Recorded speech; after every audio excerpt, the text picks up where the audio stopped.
Good morning, Service Alliance community. How y'all doing today? Brother Doug, what's up, man? Morning, man. You have a good weekend?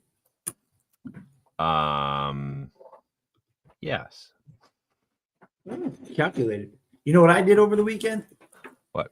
I returned Christmas gifts that I purchased for certain people in my life that have been pushing buttons and causing aggravation. Is that the button pusher on the other side of the camera that's been egging you on for the last 10 Oh, I minutes? don't even like that. Patience. It's returned 3 of my wife's Christmas gifts. I'm ignoring you. In the last 5 minutes. That's funny. Yeah. No, I She just gave me a death look. I had 2 siding jobs going this week, and then I had gym on Saturday, leg day. Everyone's favorite day is leg day. No, not at all. And then, Sunday morning is chaos. A lot of my inspiration that I pull for the podcast as far as leadership goes comes from Sunday morning experiences where experience. Literally everything is on fire, and it's like, which way do you go? When was the last Sunday that you were able to go to church as just a participant? When we went to the bike race, we went and we hung out with my friends and my wife's friends, Zach and Jody, down in Indianapolis. We got to sit in church with them, and it was nice. Once a year, boy. It's the ADHD, man. I can't. So I was struggling to sit through that service. My brain stays engaged when I'm. So in some strange way, your time of worship, serving, pushing all the buttons, which you do with my wife and I before we jump on the podcast. I had nothing to do with that one. I feel like you did, Zach. But anyway, it's interesting how that works. It'd be great to have other teams do it so that you have time off. Maybe you'd find more joy in it, but probably take you a little while to get used to sitting there, huh? And that's kind of what we're talking about today, is that productivity. I'm going to be coming from the how do we build the plan and build the structure and build the how do we stay productive, engaged in that while we're passing on these kind of responsibilities.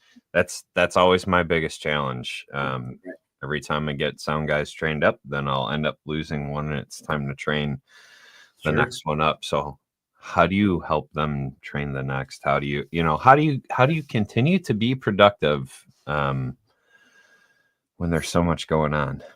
Yeah, let's do that. Yeah. Well, I'll open us in prayer. Love it. Maybe we'll pray for wives, especially today. That's a good plan. Good plan. All right.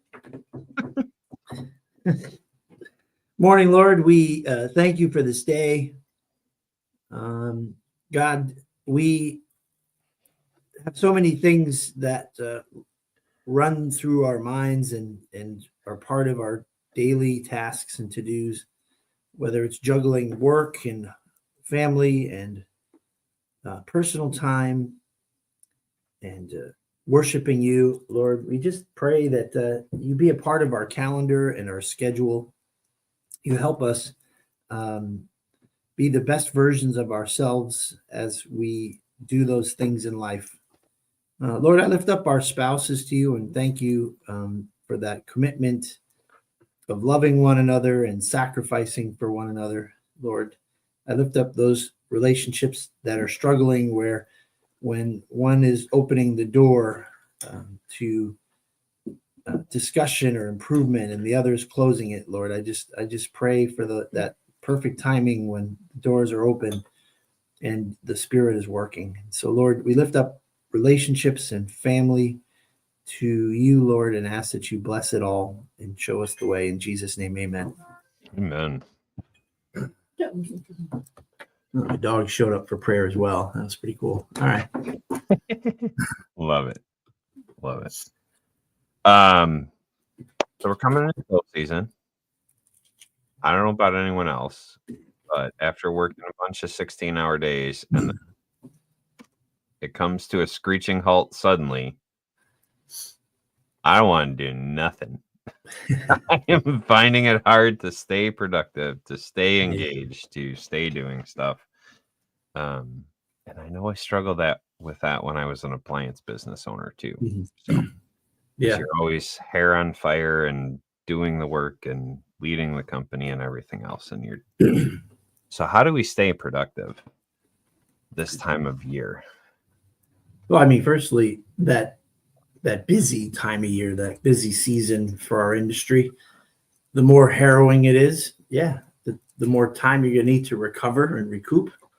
So I guess the biggest goal here is to minimize the highs and the lows in your life as someone running a business. And so it's definitely looking inward and working on your business to make it less crazy. Like your church experience. If there's no one that can do what you can do, that right there adds an immense amount of pressure to your day, to your week. Maybe you're not feeling so great. Maybe you just want to not be there that Sunday or go to work that day, but if you don't, it's going to not go well. That's a lot of subconscious pressure. So it's all about that kind of balance, making the best of it, right? Yeah, and I think we, if we have been productive, if we have put some, we've talked about processes and we've talked about structure and all that stuff. We put those things in place. The last piece is trust. We trust our teams to execute on what we have taught them. So when we were gone in August, I was not there. There was no me to help solve any fires that popped up. But I trusted the team to do what they do. And when a couple issues came up, they handled them. Cool. All right. Now what's that next level of trust? And that's my job as the leader to figure out what's the next segment that we're working on, right? So how does that translate to an appliance business? What does that look like? What are we doing throughout the year? Because I think you hit it perfectly. We need to kind of bring those extremes more into focus. We need to keep those highs from being so high and those lows from being so low. And we do that by being productive throughout the whole year. So what are some of the guardrails that you've put in place for yourself to keep that productivity chain going throughout the year, Doug? I think the realization first that kind of hit me on that was once I came off the road as a technician, service manager, when the phone slowed down, that was a time to kind of chill and relax.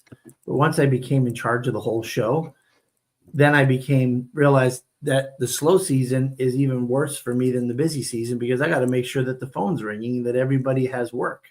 And so the constant pressure goes all year long. And that's when I kind of had that epiphany that I need to make sure that there's a lot more lifting going on everywhere else so that I can not lose my mind, So cross training is pretty critical. I made a list of everything that I do or I did in the company and with bullet points. And then I decided, yes, it has to be me. No, it doesn't have to be me, or whatever, or can be me. And that's when I started to make that list of offloading things so that I would have time to work on the business. But before we discussed, how you would do that effectively, you have to trust, like you said, like literally the phone's not getting picked up. If I were to let that bother me every single time, I would be completely distracted. So there's that order of chain of things for me anyway. It's like the report will come out and verify that it is a phone problem. How about that? people who aren't in touch with their metrics and what's going on in their business, if you see something or hear something, and because you're unaware of the real details, you could jump to a conclusion and go, this is probably going on all the time. This is happening all the time. We're going to go out of business any day now.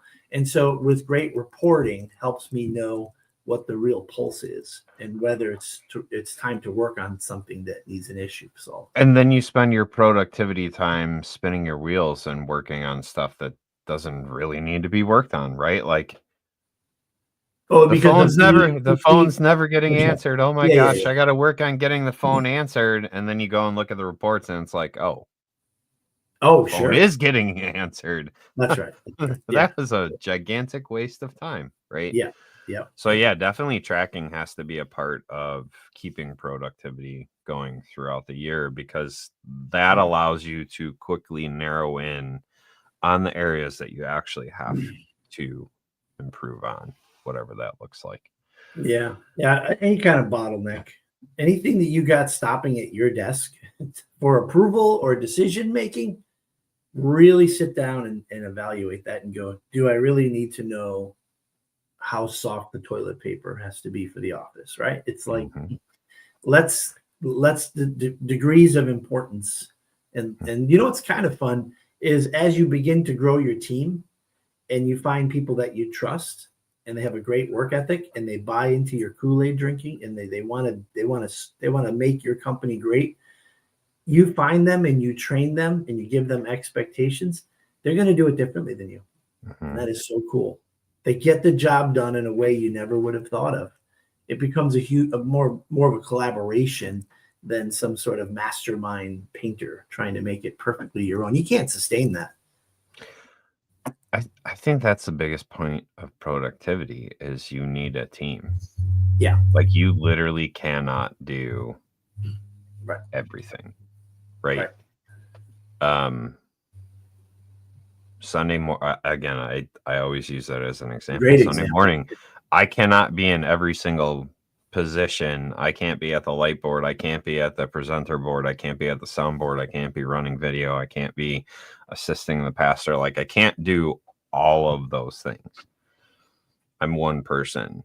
So I have to have and build a team that I trust to do the work and do it within a set of guardrails, and their own creativity and flexibility. And maybe that guardrail needs to move a little bit more in one direction and they're doing it that creative way. And let's move the guardrail that way. Sure. You got to build a team. You got to build a team that you trust, and you have to put those expectations in place early on so that everyone can be more productive. Because the bottom line is, for you as the leader of the company or wherever you're leading, you have to be able to pass the work off in order for you to stay productive. Sure. And if you're doing that, you're giving your team a place to put their productivity, and then they feel that satisfaction, right? Like, this stuff passed off to me on Sunday morning. I can't sit still, but I feel very productive. I feel very fulfilled and very engaged when I'm utilizing my skills on Sunday morning. You have a technician, you have a CSR, you have an office manager, and you have helped them to utilize their skills and feel like they're a part of something. You're winning, right? They're being productive, they're engaged, and they're feeling fulfilled. So don't take that away from them, because that's the other side of that. That's the negative side. If you try and hold on to these things and you try, just let me do it, you're taking that away from a member of your team. You're taking their productivity away. So don't do that. Build a great team and trust. Today's a great example. Here in Connecticut, we got an inch or two of snow, and it's wrapping up now. A few years ago, the way it would be is I would have all the technicians call and check in with me or text me. Are they able to run? Do we need to wait? Then I'd reach out to the office manager and let the office staff know. She'd let the office staff know who needs to be called, the customer. I this morning went through the 4 resumes. I've got interviews today because we want to hire more technicians. And so I'm getting ready for my interviews today. Meanwhile, the service manager, I saw the team's chat go out to all the techs, reminding them of how this works and what they have to do. Then I see another team's chat from my office side. My office managers reminding the CSRs to use the script of make sure your driveways and walkways are. That's all happening on its own. But 10 years ago, 8 years ago, this would have been me in meteorologist / dispatcher mode. So yeah, you got to move those things off and let people do things, serve in their way, and gives me a chance to get to our goal. We want to hire 3 more techs by the end of the first quarter, and I've got to keep my nose to the grindstone. Trust but verify. I love what you said there. Like, we put this plan in place. I gave it to these people. Yep. And I checked the chat. Everything's happening as it should. Cool. Now I can go back and I can be productive in what is my job. You're trusting, but you're verifying that it's actually getting done. Yeah. And Mike here brings up a great point. My office manager, my service manager, we know what we got to get done. And because they get the big picture of it all, they're in tuned and making really micro decisions that are they tie right into the big picture for us. So yeah, my team doesn't understand and buy into the overall vision and direction. They'll never be as productive as they could be. 100%. Yep. Spoon feeding is bad. So now, how about this, Zach? So now you've kind of gone through your sort of company to-dos and decided, okay, there's 2,137 different decisions that have to be made. And I had 1,500 of those. I got that down to 400. I've moved those things off. Whatever that number is, you're going to find you're going to have free time or extra time, free time to do things working on your business. You've kind of got to prepare a plan for that, because I've seen myself over the years freeing up time, and then I fill it with. I used to do dumb things like jump in a van and pick up those 5 calls that we might lose. And then you go, wow, we just brought in an extra $1,800 for today. Woo-hoo-hoo. Nothing was accomplished there. Moving tasks off of me so I can go get $1,800. Actually, this sounds pretty good, doesn't it, for the day? But big picture, where are we heading? What are we trying to achieve? I have to be very structured and careful and I think you have to almost schedule time. Like Friday, you're the owner, you're not on the road. You've elevated yourself to a point where you don't have to be on the road. A Wednesday or a Friday, that's the day that you work on your business. Right? You can consolidate it to a day, whatever those steps are, and then create goals for yourself to accomplish them.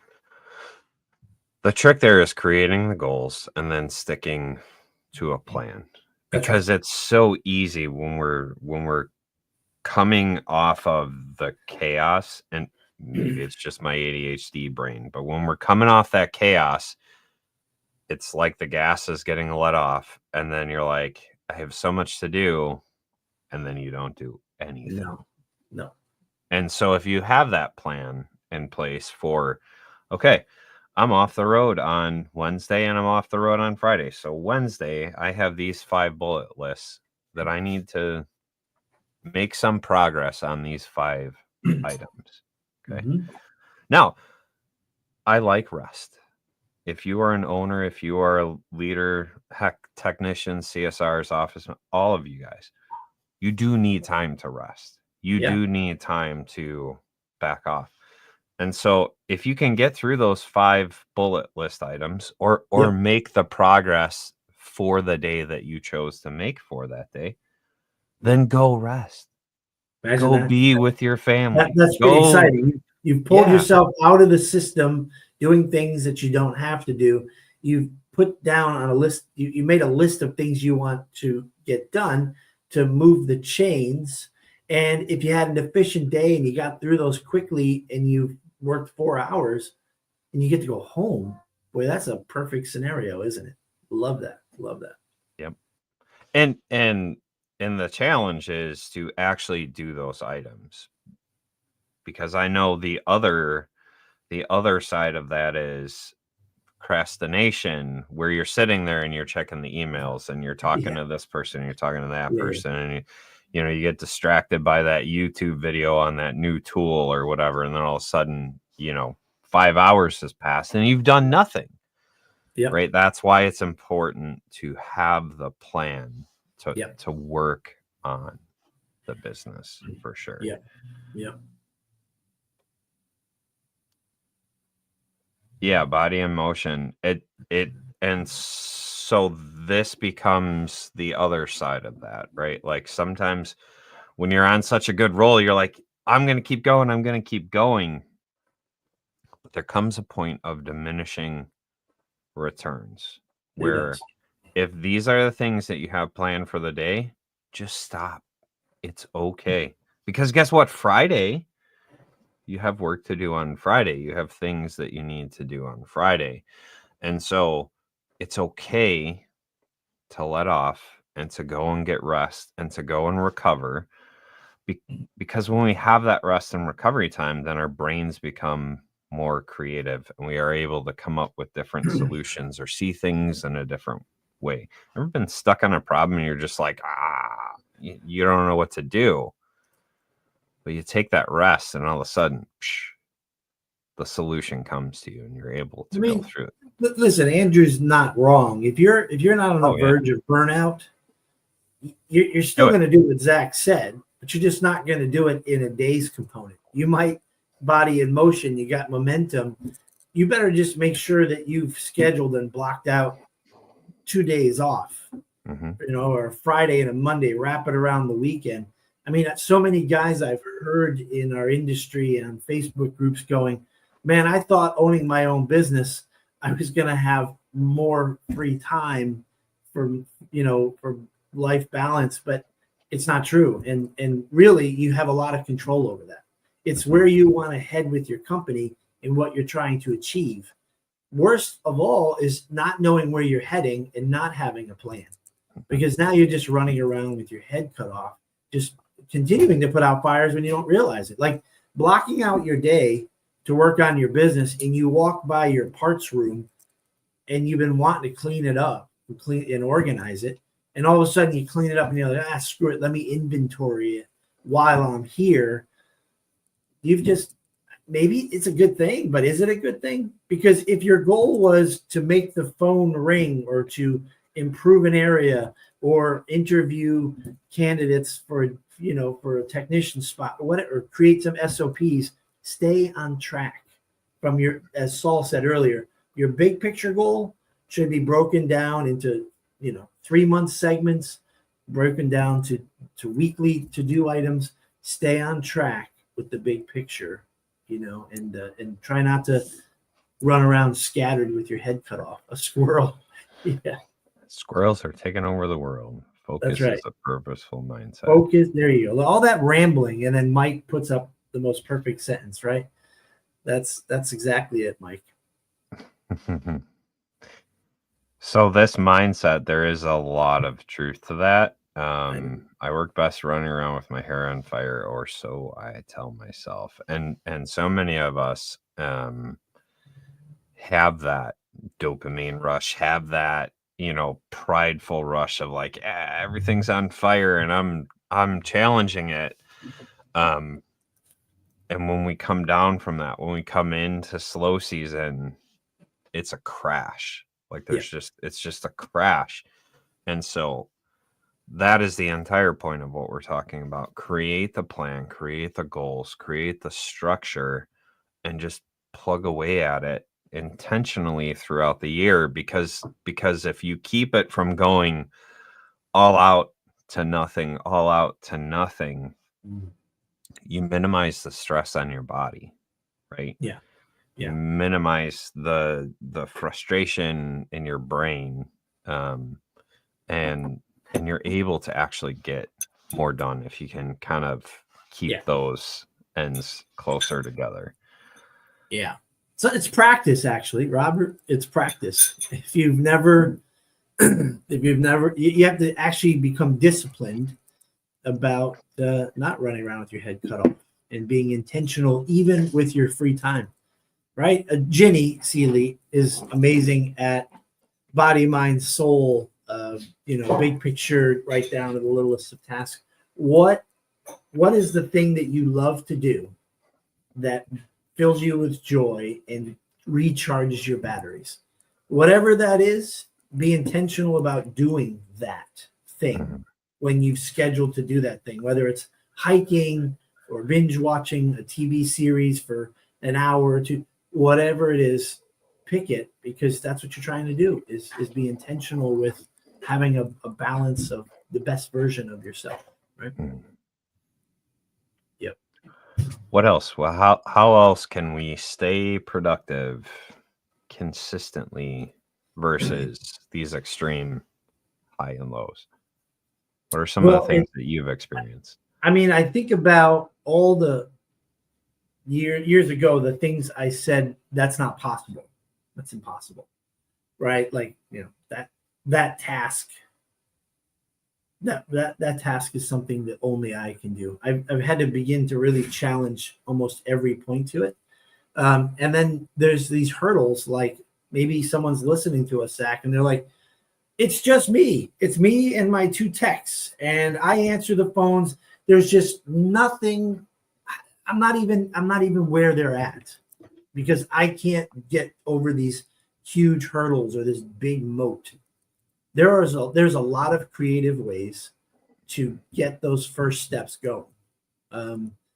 Hiring someone to do those menial tasks. Some people might be like, well, that's a nightmare. But what about a virtual assistant? What about an overseas person who's qualified and trained in administration, and you hire them for 20 hours a week?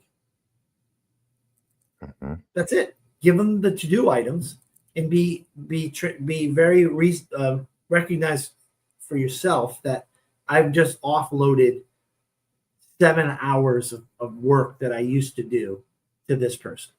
I'm going to need an hour to oversee that they're doing it right, help them. I have 6 hours free. Be intentional with it. I know we're beating a dead horse, but like it for me, when I've heard great ideas, or that's where I want to be, and I'm stuck and I don't know how to get there, my first excuse is I'm not in that situation. They're talking about everyone else. I can't do that. Stop saying I can't. Figure it out. Raise your prices if you can't afford to pay $400, $300 a week for a virtual assistant for 20 hours. Raise your prices, man. Commit to making yourself healthier as well as your business. I don't know, hire family. I'm not sure, I always get sketched out hiring family. It can backfire, sure can. I was gonna say, I don't know. I forgot already, Zach.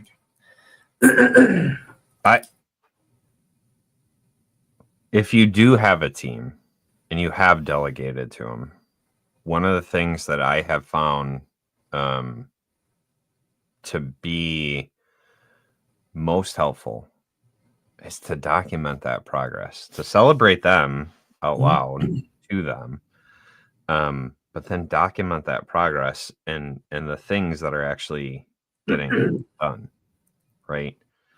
So when I see someone on one of the teams at church that has done something that, like, awesome, you learned the new skill, you were able to handle that hair on fire moment all by yourself, then write it down. Cool. Here's how we trained that. Here's how we did that. Here's how we got them to that point, right? So think of a technician going out on their own service calls, and here's the things that they're doing well. And all of a sudden they tackled this new skill that we've been working on. Write it down. How did we get there? Because the goal is to then be able to replicate that again.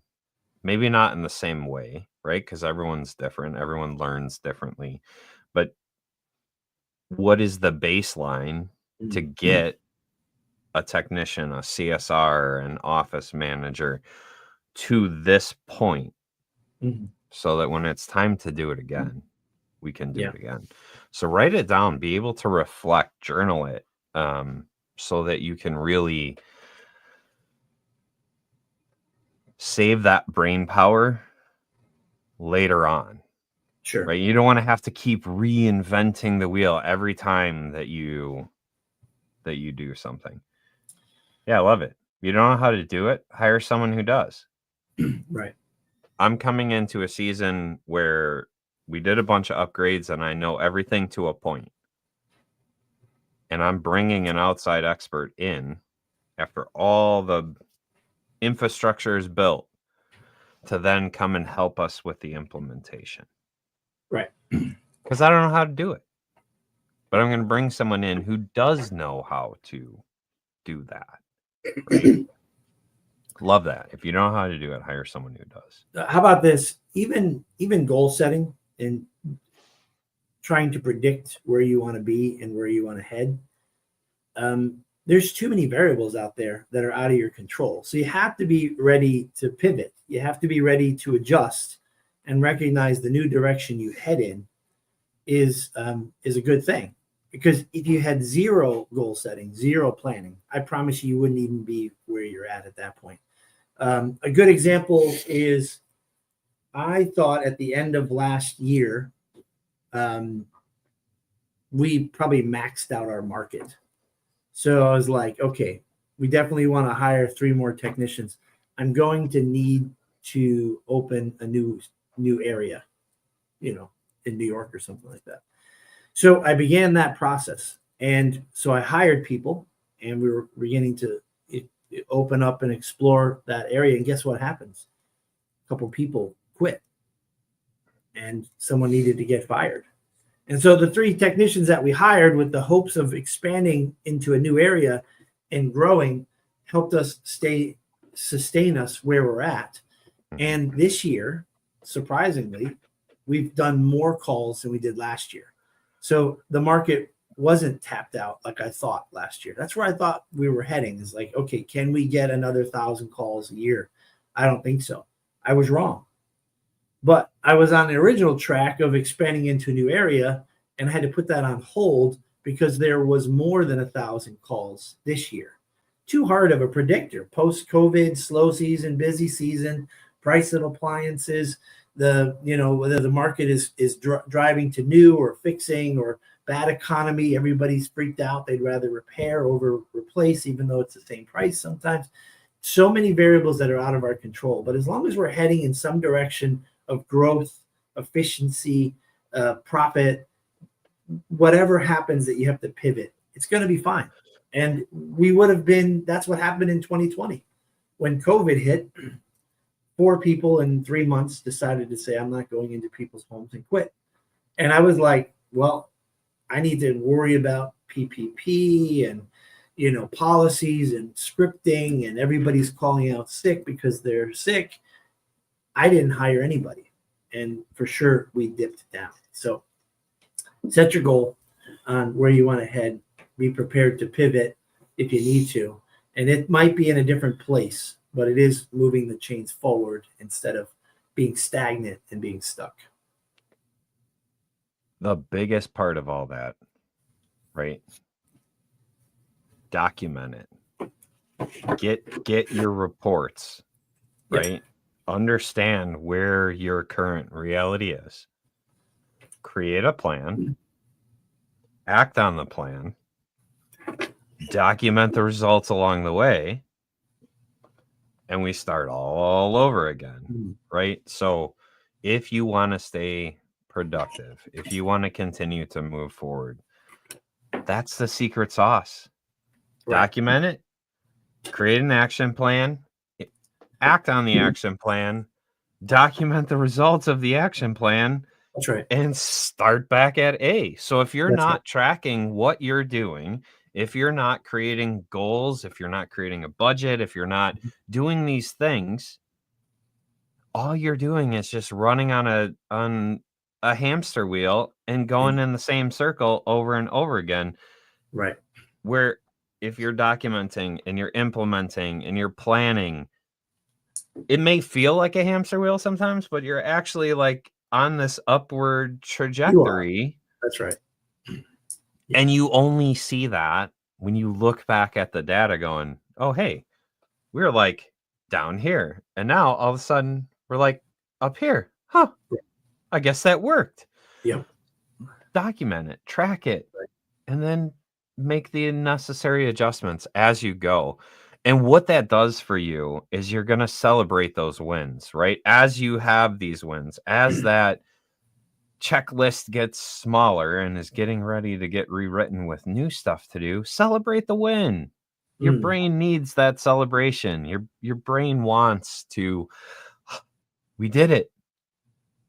Don't one of the things that I struggle with is, well, that could have gone better, and I did this, and no, celebrate it and embrace the win. Right.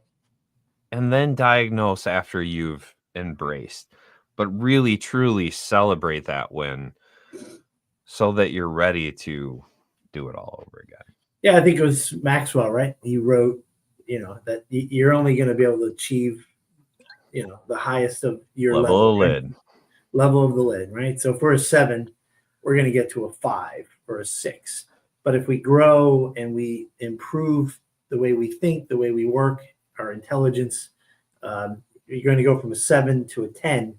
Now we can hit an 8 or a 9, but we'll never be able to, luckily, randomly do better than we're designed for. So it's a constant improvement. So I guess to summarize, it's like recognize your time is valuable. Decide what is you should not be doing for the sake of your own self, your business, and your employees and your family. It's not about being lazy. Pull them off, delegate them out, hire someone, and then take what time you have left and invest it in a way to move those chains and continue to set goals. And even if the goals don't get met, no goals will not get you as far as missing a goal by 10% or 20%, right? Yep, 100%. Decide. I love that you said that. Decide to cut off from. Yeah. You decide. Yes. There is no other option. You decided. You cut off all those other excuses and options and thought processes and goofiness, right? Yeah. You cut it off and you're heading in this direction. I love that. Make a decision. Don't take it back. Don't be like, oh, well, maybe I really should be answering the phones. No, you shouldn't be answering the phones. You made the decision. Right. Follow through with it. And you'll like it. You're going to feel so much better at the end. You will. Promise. You will. Promise. Yeah. Yeah. Speaking of making a decision, ServiceAllianceGroup.com, all access members every single month. We are doing the masterminds coming up Saturday. You're running out of time to register. Our next mastermind, I am leading Smart Budgeting. I want to help you create a budget for the new year. I want to help you go into 2025 and create these action plans and create this budget that helps you make some intelligent decisions. Yeah. So that you can continue in the direction that you want to go with your business. If you're not strong in this area, this is the time to invest in that and move that needle and become a little bit smarter. Absolutely. It is a perfect time of the year to do it. We're coming to the end of the year. We're all slowing down except for you Southern guys. I don't know how that all works out, but you Florida guys are busier now than ever. But come budget. Let's prepare and look ahead. Let's create that action plan. Let's be able to be productive. Something, Zach, that I noticed too is even when things don't work out, if you're part of a bigger plan, it still feels good. For the most part, because you're on a mission to go somewhere. It's that authentic. You just know where you're trying to go, and you just double down on it, right? Some people do things out of selfish ambition or they're trying to lift themselves up. Like, for instance, we had a little snow here, right? and my wife said just before we're about to come on, like, you should go clean my car as a good devoted husband with the snow. And I was like, well, that wouldn't be fair to Zach. And she said, screws. No, she didn't say that. No. So I just couldn't do it. So my wife cleaned off my car And my car. and her car. And then she wrote me a note that said, I cleaned your car off. Hashtag best what? Best wife ever. I feel like that was not in good spirit, but something she was trying to do to one up me. I feel really good about it. You feel good about it in the moment, but you're going to have regret and sadness and the divisiveness in that action. Yeah, progress. I would like you to put the snow back on my car, please, unless you really want to do it. They really Doug was trying to use the car cleaning as an excuse to get out of the podcast. He just wasn't feeling productive this morning. That He's is- like, see, "Oh that's what no, I'm talking about, the Zach. wife, You- the wife is yelling at me. I'm gonna have to go Put the clean the note down. car." No, Zach. Yeah, we're not going to let you be our counselor. I don't trust you at this point. You always side with Val, Zach. Every single time, even when she's wrong, which is most of the time. Wow. Say it, Zach. Say it. Say it, chicken. I'm not getting involved. You know she's You wrong said I most of the can't be your time. therapist. Whatever. Oh, guys, we hope you have a great day. Have a great rest of the week. Get out there, be productive, and serve your customers well. And love your We'll wives. Love and your love wives. your wives. We Love will your see you wives. next time on the morning grind, I guys. love you, honey.